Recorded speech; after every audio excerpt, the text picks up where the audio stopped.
Jay here for Stretford, Paddock. This is the Tier 1 Transfer Podcast. Joining me, as always, is my co-host, Ronaldo Brown. Ronaldo, how are we doing? I'm doing great, mate. I'm doing all right. Doing all right. I'm good because we've got a very special guest today. We've got an absolute Tier 1 transfer journalist. Kristof Terreur joins us. You may have seen him on I think he's on the 5 Live European Football Show, amongst other things as well. And obviously, he writes for various publications. Kristof, thanks for coming on the channel. You're welcome, guys. Good to be here. Just going to get into it. Slaven Bilic has just been sacked by West Bromwich Albion and replaced by Sam Allardyce. So we've already seen the first Premier League managerial casualty. How much pressure do you think Ole Gunnar Solskjaer is under? Every manager is always under pressure, but I don't think they will sack him that easily unless it goes badly wrong. But you have the thing that I have with Zidane at Real Madrid. Once a manager gets under pressure, he suddenly starts winning, and that's the thing with Ole too. Once there's media putting pressure on him, fans putting pressure on him, suddenly that team starts performing again. So it's not that they're always in a bad slump or something.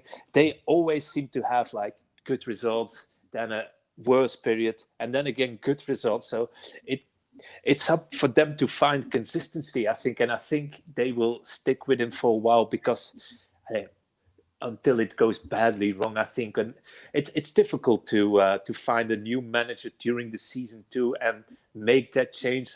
I think usually top managers are not keen to take over a job during the season. So if they've already decided, Ole might not be our man, I think it might happen after the season rather than now, unless it all explodes. But and from what I hear, Ollie's not under big pressure from the board as yet. So, but yeah, as in football, things can change quickly in 2 weeks. So we'll have to see what happens. But I think he's not under real pressure.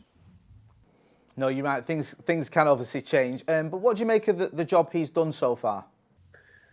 Well, it's the good thing he did. I think United, in a way, have gone back to their identity in a way by getting some of the youngsters through, giving them chances. Like you saw it with Rashford was already in the team, but you see it with Greenwood, with Brendan Williams at a certain point, giving youngsters a chance. That's a good thing. But yeah, I don't see the real United that we all used to know, up to 2013 under Sir Alex Ferguson. It's a very difficult job, and I don't think his squad is as balanced as everybody wants.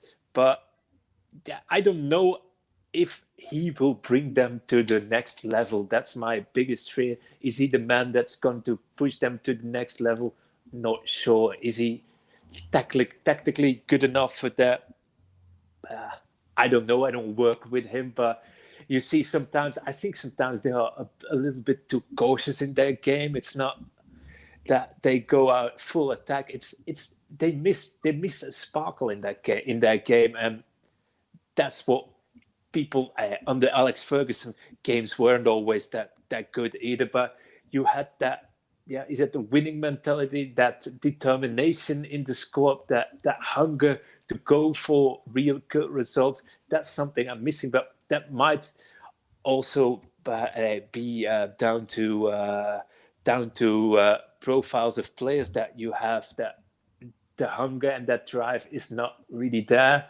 But yeah, anyway, since they bought Bruno Fernandes, which is one of the best signings in the Premier League in the last year, a lot has changed, and they have found their flair a little bit back, but it's still not enough for me. But that's also me knowing United from 95 till 2013, always being there and being a really strong squad. And yeah, maybe it will need more time, but I'm not sure that Ole is the right man for that. And he hasn't proven to me yet that he is that right man.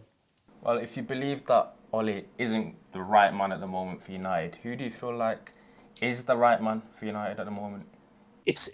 always comes down to one name. I think if we all know that Sir Alex Ferguson is a big fan or was a big fan of Mauricio Pochettino, I think he's a man that can push a group of young, hungry players to the next level. What he has proven before at Southampton, where he had a young squad, and then at Spurs.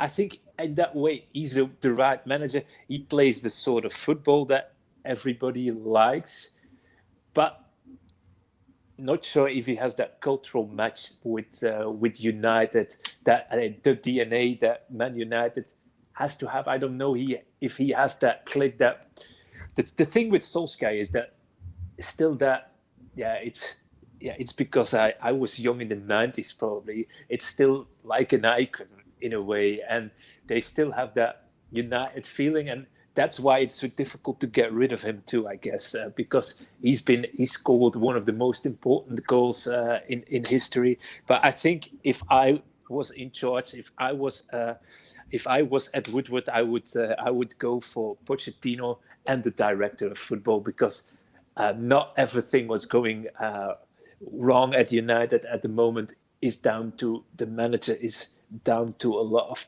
wrong choices that they've made over the last few years. In my eyes, United is not a football club anymore, but it's more like become like a business, and business people taking football decisions. And that feels in a way wrong. If all those decisions were right, I would have said, let them go on. But it feels like often there's the balance between, is it commercially a good decision or is it business-wise a good decision? That's not how football clubs are run in a way. If you look, for example, at Liverpool, where they've been to bad periods too, where they had to rebuild. Now they have good people in charge who are working in the modern way with good scouting, based on data too, to add to the scouting. You have a manager who has the DNA of the club, who understands the fans, who understands even the community, the city, and that's what a type of manager that Manchester United needs. I think it's one who understands everything, but he needs the structure around him to be good too. And I know that they've invested a lot in new scouts over the last few years, but what's done with that information? You don't see them buying that. Bruno Fernandes was an obvious one. Everybody knew he was a good one, but you don't see them picking, for instance, like the Andy Robertson transfer, a guy who was good at Hill, had good data, and suddenly becomes a world beater at Liverpool. That's the insight they are lacking, and I don't know if the people have a lot to say, the scouts, in the decisions that are made, but that's usually what goes wrong at football clubs, is that that it's too business based. And I have the feeling with United that it's sometimes marketing United instead of Manchester United. That's something that has to change. But I can understand their reluctance to that they have to find the right people to do that, like the right director of football. But they're looking already 4 or 5 years for a director of football, which is quite weird. Why don't you go for somebody? There are a lot of good directors of football around, and I think that's what they're lacking at the moment. I would have to agree. But kind of looking ahead to the January transfer window, do you see United doing much business in January? From what I'm hearing, there's not. It's really been quiet on every front in transfer window. If I've now covered like it's 15 years of transfers, it's really quiet everywhere. It's not only United; it's other clubs too. It's like they're still. It are uncertain times. It's still anticipate. You can't anticipate on what will happen in February or March. Will they still have people in attendance? Not sure. And clubs are waiting. And I don't see a lot happening at United either, to be fair. Business-wise, they made some. They had some loss. They're not sure if they're going to be in Champions League for the next season then, so missing out on money now, going to the Europa League too, which means that they are missing out on at least 10, 20 million from the Champions League too. So it all has to do with tight budgets at the moment. And as they already have a very high very high wages, that they are reluctant to do anything. But anyway, sometimes things pop up during a window when you suddenly get an injury of an important player. They will do something, I guess, but they're not actively really pushing for moves. That will be something for the summer, I guess, again. Do you think Solskjaer is frustrated with how he's being backed in transfer market? Well, if you look at the targets they had, if you miss out on Erling Haaland, for instance, I would be very frustrated as a manager if you see him performing right now, of course. And he wanted Sancho, and he still isn't there, and he won't come during the winter transfer window because that's a far too expensive and complicated one to do in 4 weeks. So it will be again in the summer. So I think that he's missing some of the profiles he asked for, but I'm not sure if he's a man that's going to be very frustrated the Mourinho way, sulk all day that he didn't get player X or player Y. So, but going for Haaland, for instance, that could have been like a key factor. And I always ask myself, why couldn't United get him? What's the reason behind it? Why didn't he go there? Is it because of what's happened over the past few years? Did they think that the pressure would be too high for him? It's still you don't expect a team with the magnitude of United to miss out on a player like Haaland.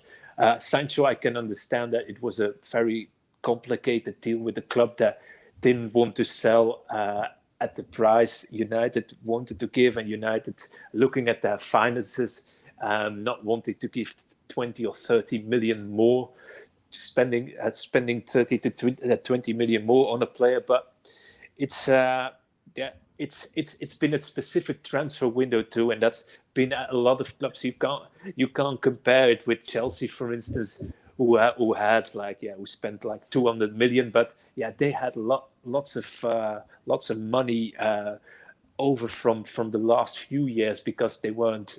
Transfer ban was a good thing for Chelsea in a way. So I don't think he's that frustrated, but I think he might have wanted a few different players that are not in his squad right now. But anyway, it's difficult for United to sell their players too because they're all on high wages. They really have to offload them. Like, for instance, look at what happened with Alexis Sanchez. It's like you're constantly in that vicious circle of your mistakes and making up for your mistakes and making mistakes again because of the mistakes you made before. That's the feeling I have with United at the moment.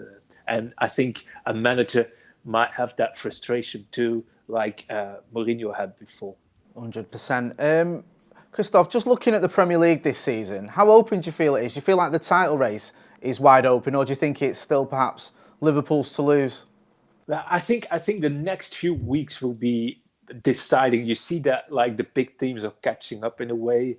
So, but it's a season I've never seen it before. It feels like we're in a long Christmas period, like the whole season with all the Champions League in between, the League Cup. It's like constantly football, and those players don't have real rest. And I think the top clubs suffer from that. So it will be more open, but I think in the end, top clubs' quality will take over. If some of the injured players come back, it will be still the same teams at the top. That's Liverpool, that's Spurs, that's Chelsea, Man City, and even United. Everybody's complaining about the results so far, but the gap isn't that huge, and you can count yourself lucky nowadays that you're not Arsenal, I think, because they're in real trouble.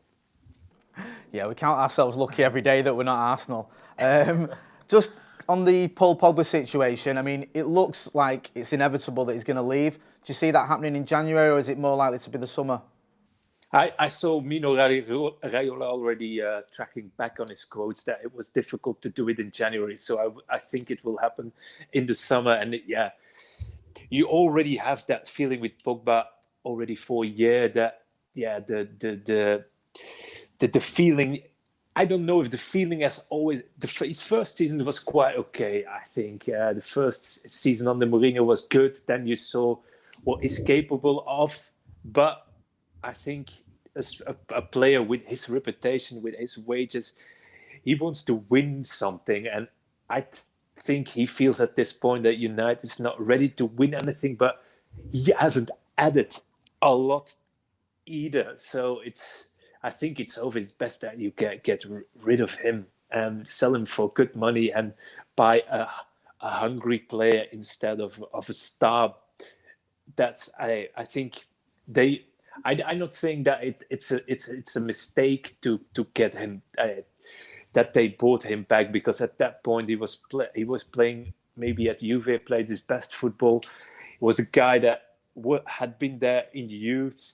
He was that one of the most wanted players, but they already knew what could happen with Pogba. We all know that story, what happened between Raiola and Sir Alex Ferguson, and at a certain point, that what's happening right now is going to happen. It's simple like that. It's the way Mino Raiola works. When his players are not happy, he will do everything to get them out, and he will tell it to everybody. And they knew that when they signed him. The rumors are already there for more than a year, so you feel that he wants out. And I always say, if a player wants out, let him go. It's not bigger than the club, and definitely not with his performances. He can be brilliant. I love watching him when he's in a good day, but he can be very frustrating too, definitely for some managers when he's not following their instructions. So, I think it will happen in the summer. It's inevitable that he will be going. It's a situation that otherwise, if he stays for another year, you will have those stories again, and that negative cycle again with an agent who wants to move him on. I think his contract will run down too, I think, at that point. So you will have to sell him. You will have to sell him in the summer. Yeah, I think you're right, to be honest with you. Do you believe with that kind of Raiola dynamic, would that deter United from trying to sign Haaland in the future? It depends on what they offer. I think Raiola has always moved his players around. If it doesn't end up in a war, they can still sign Raiola players. But I think Raiola always goes for players where he can. Yeah, it's logical as an agent. If they give you the money, you will take it. But you want your players in teams that are winning something, and that's the feeling you don't have with United the last few years, that they are still competing for something. They're not competing for the Premier League title. They're not competing for the Champions League. And Raiola only has superstar players. So I think you missed out on your chance to sign Haaland because I think the interest that there already is in him is from teams that are really challenging for titles. I'm not saying for the Champions League, but for titles. And that will play an important part in his decision. Plus, maybe when you get the opportunity to sign Haaland, maybe Solskjaer will already be gone. And then they had that connection.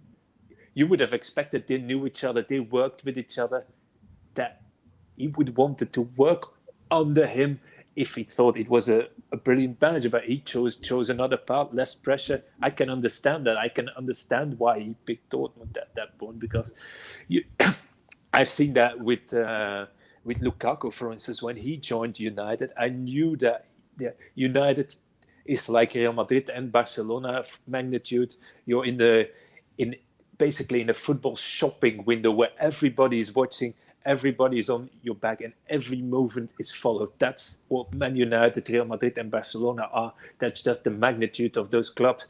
And for a young player, those circumstances are not ideal, because people still expect from teams like United that they challenge for titles. They expect that every multi-million signing is immediately up to his level, up to the level of the 90 million if you play United, and it's really difficult to get under that pressure. And then at Dortmund, you get the time to Haaland get the time and also the patience from fans. There's not a lot of pressure in Dortmund, and at early age in the career, I can understand that. And Lukaku, for instance, is now proving it in Inter that he can cope with pressure, that he can cope with leadership. But at the point at United, it didn't work out, and that had to do with pressure and not feeling appreciated either. And feeling appreciated, definitely for strikers, is a very important thing. So if Haaland hadn't scored for 5 days, for 5 games in the Premier League, Sky Sports would be on his back. There would be loads of newspapers writing about it. He cost so much million, but he hasn't performed upright. I think you can't compare the pressure at Man United and Real Madrid and Barcelona with every other single club in the world. You have to be up for it, and you have to have strong shoulders to play at United, and that won't change even when the results are not going well. You still will have that pressure. It's just because the club has been so successful for the last 20 years. Fans of Liverpool were even expecting a lot of things too when they were struggling. And it just needs the right manager, the right moment, the right players to get to pull this straight. But at the moment, I don't see the solution either. No, not an easy answer. But if, as you mentioned, United don't sign anyone in the January transfer window, who do you believe United will be in the market for in the summer? Well, it will depend if the manager is still the same, because if they decide to change managers, the plans might change too. But I think they will try and go back for Jadon Sancho. That's quite obvious. If you are consistent in a market and you've really set your eyes on somebody, you go back for the player that you really wanted, that signing that you thought a year ago would add something to your team. You go again for him. That's quite obvious, I think. I like that they said, if we can't get Sancho, we won't sign anybody else. That's a good thing, because in previous windows they would have signed somebody, a similar player, but who wasn't up to Sancho's level, and that's a good thing. But in a way, I think they will go back for him. But anyway, a lot will depend on if Ole is still there, what happens in the next few months. But they were so convinced of him. If you want to spend 100 million for a player, you are prepared to do it again next year. And I think it will be a little bit easier to get him too if all COVID things are gone by the summer. But that's something you can't predict, of course. Just this season at United, which player has stood out for you the most? Is it Bruno Fernandes, or is there anyone else that you've sort of seen that's impressed you so far for United this season? Well, if I look at 2020, nobody can have the influence that Bruno Fernandes has had on the team. He gave them that spark. He plays with a knife between his teeth. He always goes for it. He's there when they need him, but he can't do it alone. But that was a good signing. I think it's a United signing. It's the ones you identify with what United used to. He has flair, but he also has that I work my socks off for this team and I take responsibility for what's happening. He gives his opinion in the dressing room. I think his status will only grow. In a way, he's showing what Pogba had to do when he was the multi-million signing, take that team by the hand. And Bruno Fernandes does that in my eyes. I really like him. I'm not saying he will be a world. I'm not sure he's in the range of the world's best players, and not sure he will get there, but he adds something to a team, and that's important too. Like if you look at the Liverpool team, for instance, they have a few world beaters, but they have some very important players too, and Bruno Fernandes is in that rank of very, very important players. Definitely, if you look at football played as a team, he's a team player, and that's what you need, a star team player. That's how I'm going to call him, a star team player. Absolutely, absolutely. And just finally, there's been talk of Bruno Fernandes being offered a new deal and signing a new deal. Is that something you expect to happen? If you look at his performances and if you want to anticipate on the market, I would. It's what the club will do, offer him a new deal. But you now have to be careful with what they've done before with offering players new contracts. They have to make sure that they stay hungry, because that's been an issue before too. Like, they paid some players too much, and then they lose a little bit of that hunger. I'm not sure that Bruno Fernandes is that type of player. He's always been the one with lots of determination, wanted to prove himself, but in a way, don't pay him too much if you offer him a new contract. But probably he already deserves a pay rise after what he's done in his first 12 months. But I think negotiations will, like they always do, take a while, and he will only sign summer or against the end of the year maybe. But I would understand that they will offer him a new deal. It's just a logical thing of where I don't know what. To be fair, it's one of those where I don't know what they earn. From most players, you have an idea, but when he signed, he wouldn't have been in the ranks of what De Gea is earning or what Pogba is earning. And if you look at the status in the team right now, he's above their level, so he would expect to be paid in a similar package too. So that's going to be a tough one. But I hope they don't pay him too much, because if you look at the Alexis Sanchez saga, and you have a few other examples of players at United. Once they've been paid too much, they lost a little bit of that hunger, and they have to keep them hungry. Keep him hungry, definitely. As long as we keep him, that's all that I'm concerned about, because, as you mentioned, he's a star team player. The good thing is that in the market, that the big clubs, Real Madrid, Barcelona, that they don't have a lot of money. That's the good thing about the market. It's easier to keep top players nowadays, because there's no money there's not a lot of money, and the places where they want to go, like often Spain is Spain or Italy, you would say, oh, nice weather, things like that. They are not available. They don't have the money, so that's a good thing. So I think you will be able to keep him, because you will never sell him to a rival like Liverpool or Manchester City. So you're quite sure that I think he will be staying. It's a simple one. It's just a matter of money that's available in the market right now. That's good to hear, because we need Bruno, don't we? 100%. 100%. Kristof, it's been great chatting to you. Much appreciate that. Thanks for coming on the channel, and we look forward to you keeping us updated on what's happening with Manchester United and all the other European leagues as well. Yes, I will. Although because there are not a lot of Belgians anymore involved, I'm not so close and checking every single detail. But I used to, like when I was a kid, I used to love English football, and in the 90s, and then of course Manchester United was the big team, and it's still for me one of the biggest teams. It's like the teams you grew up in when you were a kid.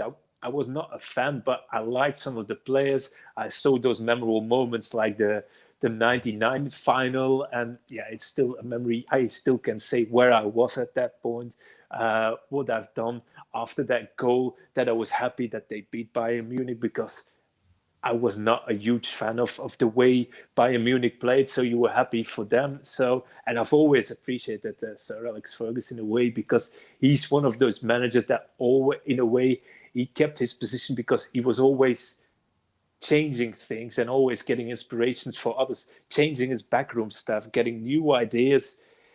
I don't know if it's still possible nowadays to do what he did, but he was just brilliant in managing things. And it's difficult to find a second one like him. I think maybe United will find one day a great manager, like, for instance, what Klopp has done at Liverpool. I still find that the perfect match, but I can't say at the moment who's the perfect match as a manager with Manchester United. Even Pochettino, I'd say Pochettino is a great manager. He would fit, but I still don't have that thing that I had with Klopp. When Klopp joined Liverpool, you immediately knew it would work. The chemistry between the fans, the way he behaves and overacts, even that works in Liverpool, and that's what United need. I think a manager that has a spark too, and a connection with the public, with the fans too. That's an important one. To one who understands what the real culture is, and you would have expected that from Ollie. He knows what the culture is, but does he have all the abilities for Manchester United manager? Not sure. Maybe he might. Maybe he's going to prove me wrong. So let's see. Let's see, indeed. Yeah, hopefully he will prove you wrong, because I'd love to see Ole Gunnar Solskjaer have the success as a manager that he had as a player, because, 99 was certainly special. You were too young for that, weren't you? I was 1 year older. Ronaldo, okay. Well, it's just a super sub of the managers, just the one in between that brings you towards something like a super sub. Your super sub manager, and then he builds towards something, and then you get somebody who does the real deal. That's a possibility too. It is very well said. Yeah, that is a possibility. Hopefully we'll return to former glories. Kristof, thanks a lot for joining us. We've much appreciated. You're welcome, guys. So that was Kristof Terreur. Good chatting to him, wasn't it? Yeah, it was good. He had quite a lot of opinions, quite a lot of strong ones. He had a lot to say. I think that was quite an interesting listen. I know. I always like when you chat to people out as well. They've got a lot to say. Do you know what I mean? He did, didn't he? Which is great. It makes our life a lot easier. I'm very intrigued by a lot of his opinions. Well, it always saddens me when you speak to journalists like that and they talk about how United were one of the big clubs when you were growing up. They were one of the clubs that used to win. We're one of the ones that used to win Champions Leagues, and you think, I remember that, but you probably don't, do you? I do. You remember 2008? Of course I do. Right, good. Yeah, hopefully we'll get there one day again. Well, obviously, it could be worse. It could be Arsenal. Yeah, exactly. As Kristof Terreur said, it could be Arsenal.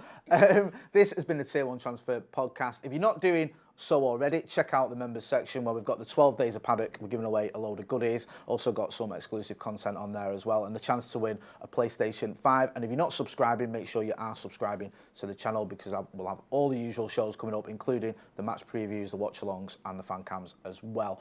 I've been Jay Motti. That's been Ronaldo Brown. This has been the Tier 1 Transfer Podcast. Thanks for watching.